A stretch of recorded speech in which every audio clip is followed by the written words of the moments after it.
Jan. Thank you, Madam Deputy Speaker. It's a pleasure to follow the Honourable Member, and I share the northern sentiments of the Member for South Ribble. This is a bit of a cruel debate, to be talking about holidays and airports and duty-free while we're still unable to enjoy all of these things. But as we begin to look beyond the pandemic and progressively reopen our borders to travellers, these measures will ensure fairness between travellers to EU and non-EU countries. Since the 1st of January, duty-free goods are available to be purchased by all passengers at ports, airports and international rail stations, as well as on board ships, aircrafts and trains on any international route for the first time in over 20 years. And it goes without saying that these changes will hugely benefit regional airports like Leeds and Newcastle, as they serve mostly EU destinations. But unfortunately, Teesside Airport won't be benefiting just yet.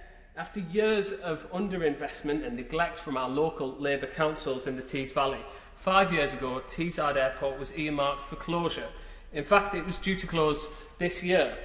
Most of our flights had stopped, leaving only a business connection to Amsterdam, and our airport became EasyJet's training ground rather than a runway for holidaymakers. And so because of Labour's complete disinterest in this regional asset, there isn't duty-free shopping at Teesside Airport anymore. However, we do have plans for change. The Tees Mayor, Ben Houchen, honoured his pledge to the people of Teesside and saved Teesside Airport, and has since invested in turning it around. So much so, he was criticised recently by Labour's candidate for Mayor, saying, and I quote, "The Mayor spends far too much time at the airport, spending huge amounts of investment there, trying to bring jobs there," which, granted, is quite an odd line of attack, Madam Deputy Speaker. From just one flight to Amsterdam, we are now flying back to holiday destinations like Alicante, Bulgaria and Majorca.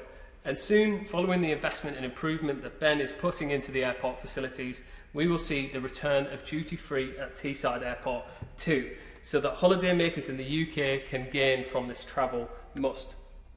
And thanks to this government, they will now see the real benefits of duty-free.